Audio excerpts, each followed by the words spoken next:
Welcome back to the garage here at Basin Motorsports. I'm Canaan. Today I'm going to show you a quick way to make yourself an enclosure to retain the heat on your 3D printer, and it's going to be for less than 30 bucks. Now the reason you guys want to do this, if you're like me, you print in a kind of a cold room. I'm here in the garage, and I tell you what, over the winter it can get down into the 40s inside the garage. That wreaks havoc on trying to 3D print. So here are the things you're going to need to be able to go ahead and do this job pretty quickly.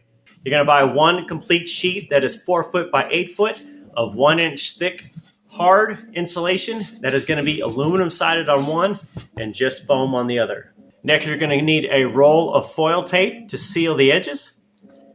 And I'm going to recommend a roll of packaging tape, which is clear. Now I'm going to assume that you probably have a tape measure to measure by, and you're going to have a knife or something to cut with. So I'm not including the price of those into this process.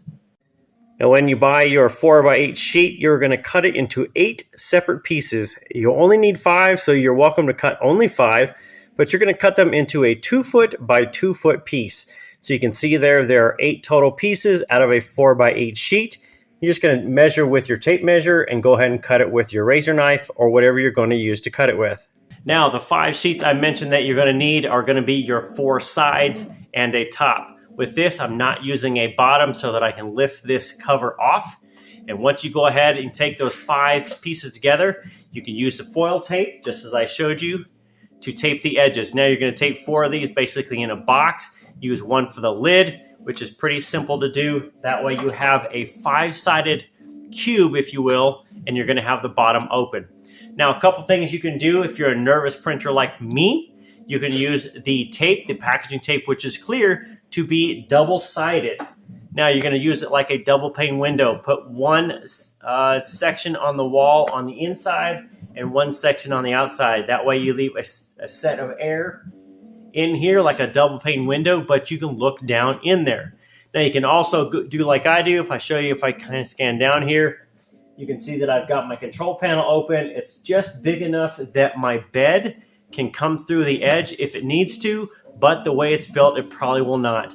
Up to you if you want to cut the window in and if you want to cut in the bottom edge for the control panel. I'm a nervous printer. I like to see what's going on and keep an eye on it. There are some that just say, just build it, go ahead and throw it in there and just hit print and walk away. Now, according to the internet, when today I looked up this information, the sheet of 4x8 insulation was about $15.75. That was on the Home Depot website. So there again, I'm going to say 16 bucks roughly for that. The clear packaging tape is about $4, and the foil tape is going to be about $8.50, somewhere in that range. Grand total of everything is about $28.50. And you can probably put this together in less than an hour. Now you're thinking, why would I do this versus buying another one? Well, if you can do it for 28 bucks, you don't have to go and spend something twice as much or more. Now, some of the advantage of using this is it's easy to lift off if you want to.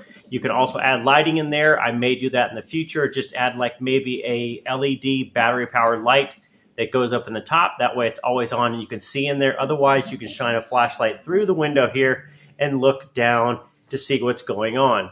Color options you can do. You could always put on a door if you want to versus lifting it off.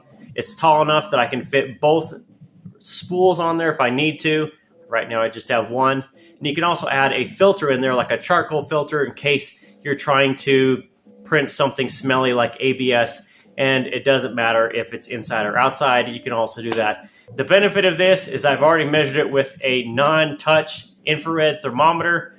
The inside to the outside, at least at the start of a print, is 20 degrees difference. When I did this earlier, it was 55 in the shop.